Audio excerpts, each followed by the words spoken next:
اللهم صل وسلم وبارك على سيدنا محمد وعلى سيدنا محمد عليه افضل الصلاه والسلام. صباح الخير وصباح السعاده وصباح كل حاجه حلوه عليك، والله اكبر، الله اعظم، والعزه والعظمه والكبرياء لله.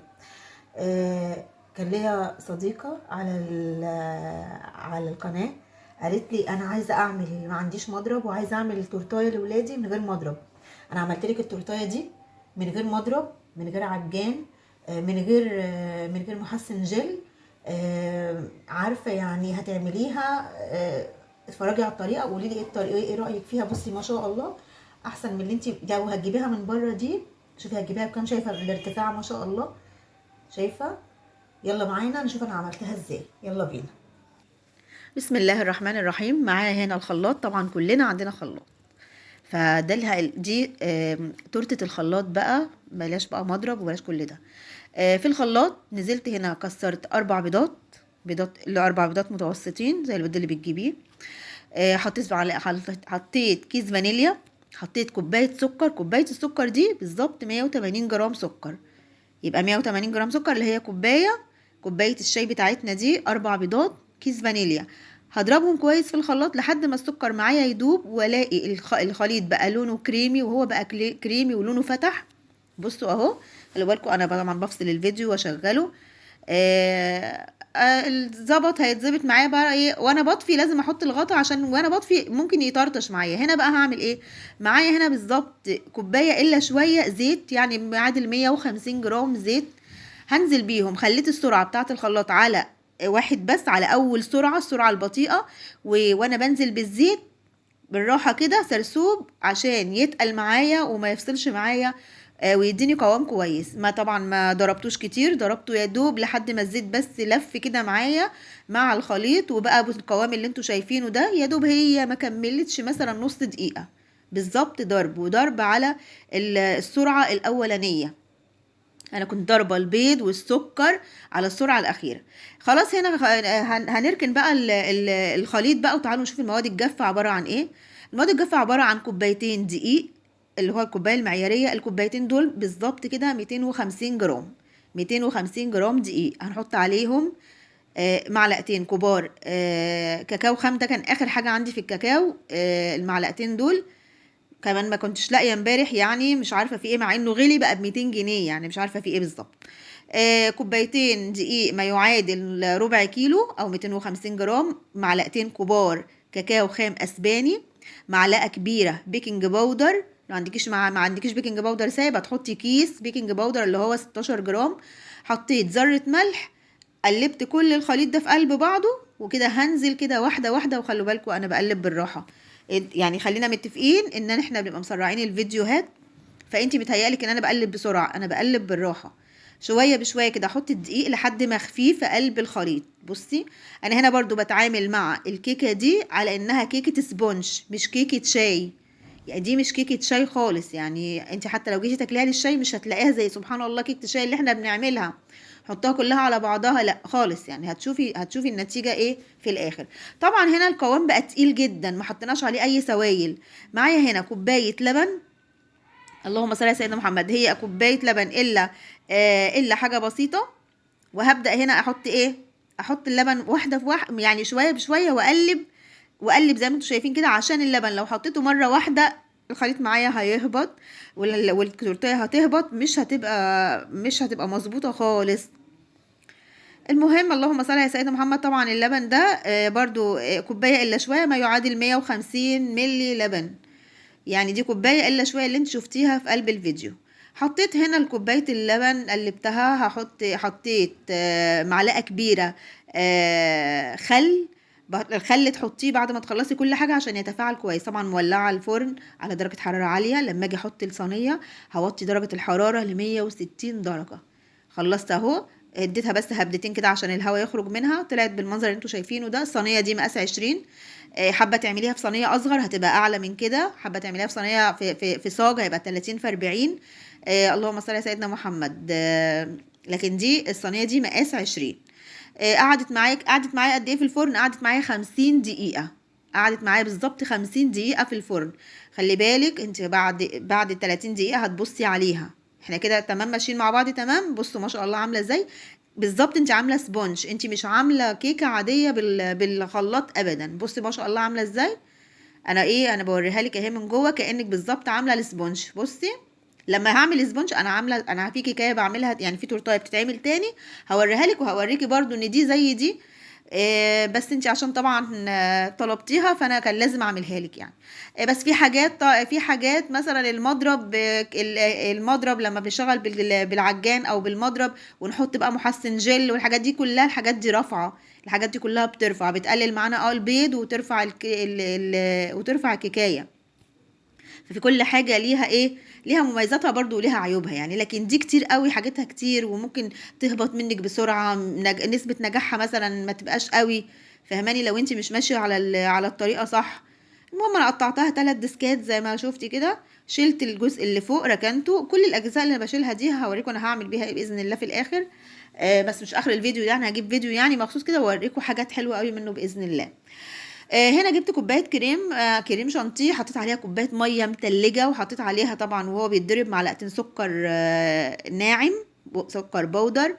لقيت الكريمه معايا تقيله، رحت حاطه كمان عليها نص كوبايه الا شويه صغيرين ميه، يعني ايه يعني ربع كوبايه مثلا ومعلقتين كده ميه. تمام، عشان احنا في الشتاء مش عايزين الكريمه تشقق معانا. خلاص خلصنا كريم شانتيه. الكريم شانتيه ده انا كان عندي اول امبارح كان عندي كريم شانتيه باقي ابيض، رحت حاطه الاتنين على بعض. يعني انا لو هنا هستعمل حوالي كوبايه ونص كريم شانتيه في التورتايه دي، كوبايه ونص.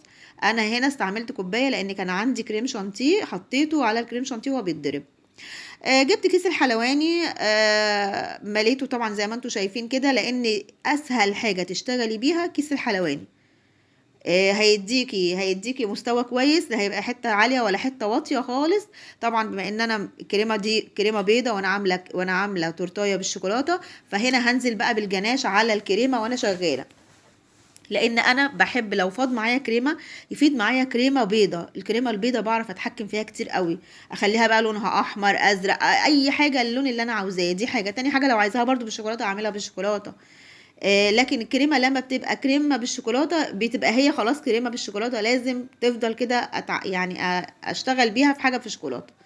انتوا كده معايا؟ فشيل الكريمه تكون بيضه افضل يعني. هنا حطيت برضو جناش وسويته كده زي ما انتوا شايفين اهو. وهنا بقى احط مكسرات على كريم شانتيه، طبعا هيدي طعم تحفه. انت كده عرفتي معايا المقادير باذن الله، اكتبها لكم باذن الله في التعليق المثبت يعني. هنا بقى انا بسقي لبن. زي ما قلت لكم كده، اللبن في الكيكه دي لازم، هنا الكيكه دي تسقيها لبن. لو سقيتيها سيرة بالميه مش هيبقى طعمها حلو، وانا بقول لك بالامانه يعني. النوع ده من الكيكات لو سقيتيه بالسيرة بالميه اللي احنا بنعمله، اللي هو عباره عن سكر وميه وليمون، مش هيبقى طعمها حلو. فدي لازم تسقيها بحليب.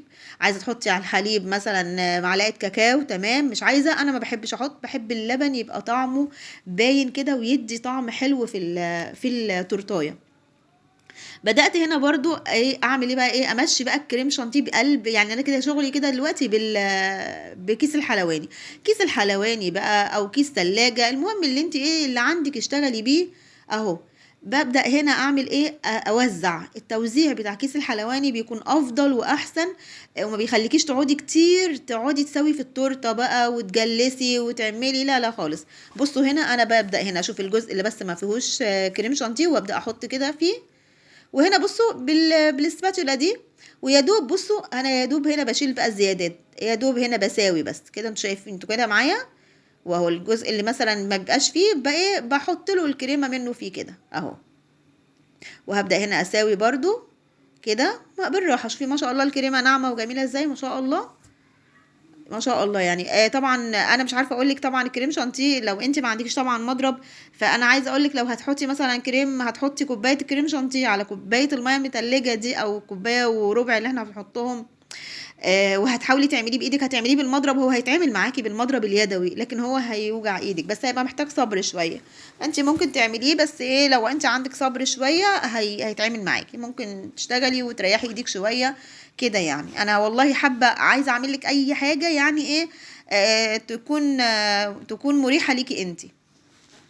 اللهم صل على سيدنا محمد. حطيت طبعا التورتيه خلصتها، حطيتها بقى في الفريزر عشان تشد معايا. وهنا انا بقول لكم المبشره دي انا بستعملها في الحلويات بس. هنا جبت الجزء اللي هو اكبر جزء، الجزء الخشن اهو اللي انا شاورت لكم عليه. وهبدا هنا ابشر بقى الشوكولاته دي، هبشرها باكبر حاجه، يعني ايه الجزء الكبير في قلب المبشره. وهنا اخد بقى كده بايدي كده، واخد التورتيه على ايدي، وافضل ايه ادورها واحط عليها الشوكولاته، وطبطب كده عليها بالراحه. يعني عارفين لو هو بتطبطبي كده بالراحه، بحيث ان الشوكولاته نفسها تثبت على الكريم شانتيه، ما تبقاش ايه، ما تقعش منك يعني. خلاص كده. اسهل اسهل اسهل تورتايه هتعمليها في الحياه. لو ما عندكيش الشوكولاته اللي هي دي، هتشتري قالب شوكولاته سما ب25 جنيه، هتشتغلي منه وممكن يتبقى معاكي منه كمان يعني. فاهماني يعني ايه؟ ما توقفيش قصاد اي حاجه، مش حاجه باذن الله تقف قصادك. كل الحاجات اللي في التورته اللي احنا عاملينها في التورته مع بعض هي عندك في البيت. عندك الزيت، عندك الحليب، يعني مش حاجات مكلفه كتير يعني. عندك الدقيق، البيكنج باودر. فانت كل الحاجات دي هي اوريدي عندك خلاص.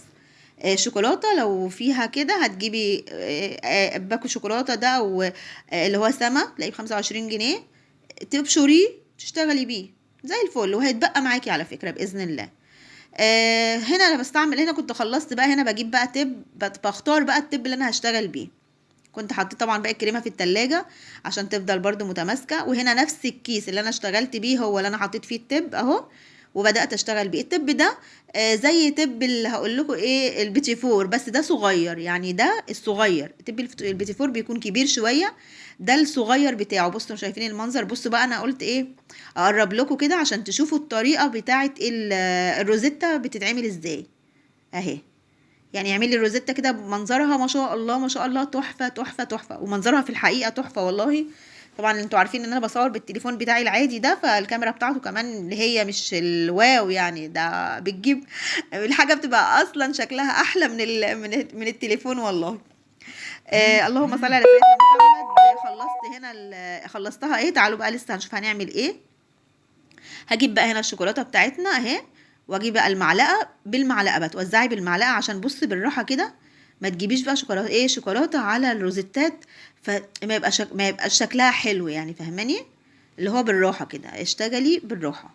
وخلي بالك انا بشتغل بالراحه على فكره، بس طبعا هنا احنا هنا ايه، بيبقى تسريع الفيديو هو اللي متهيألك ان احنا بنشتغل بسرعه، بس انا بشتغل بالراحه وكده ايه، عشان خاطر ايه. هنا بقى بصوا الجزء بقى، الاجزاء اللي بره اللي معلهاش، اللي معلهاش شوكولاته، ببدا ايه بالراحه برضو كده. بصوا ازاي انا بشتغل ازاي، عشان انا مش عايزه الروزيتات تتبهدل شوكولاته، ما يجيش عليها شوكولاته مبشوره ويبقى منظرها مش حلو. بصوا بالراحه كده خالص اهو. هلم بقى الشوكولاته اللي باقيه دي اهي، واحطها برضو في الطبق. هتشتغلي بيها عادي، هتحطيها في التلاجة في كيس وتشتغلي بيها.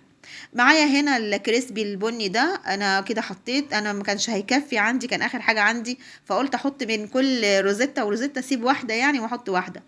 اتبقى معايا بتاع 4 بحطيتهم ما بيني وبينكم، قلت مش هشيلهم بقى، خلينا. الشوكولاتات دي انا عاملاها بالمنظر ده يعني. انا عاملاها على لا اله الا الله. انا يعني عاملاها، نسيت اسم البتاع، المهم يعني انا عاملاها ومظبطاها. الفاكيوم، عاملاها على ورق فاكيوم ولفاها كده، هبقى اعملها لكم كده واوريكم الطريقه. وبدات هنا اجيب بقى كل الشوكولاتات دي، كسرتها بصوا يعني، بقيت اخد كده اخدها كده مكسرها ملولوه كده، وحطيتها فوق التورتايه. وايه رايك بقى في التورتايه؟ وجبت هنا باقي الكريسبي حطيته. طبعا لو عجبك الفيديو اعمل اشتراك في القناه وفعلي زر الجرس عشان اي جديد انزله على طول يوصلك اشعار بيه.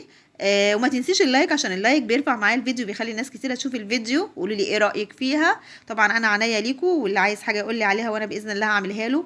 مش ناسيه طريقه السبونج، هنزلها باذن الله النهارده بالليل او بكره الصبح. مع السلامه، باي باي، اشوفكم على خير يا رب.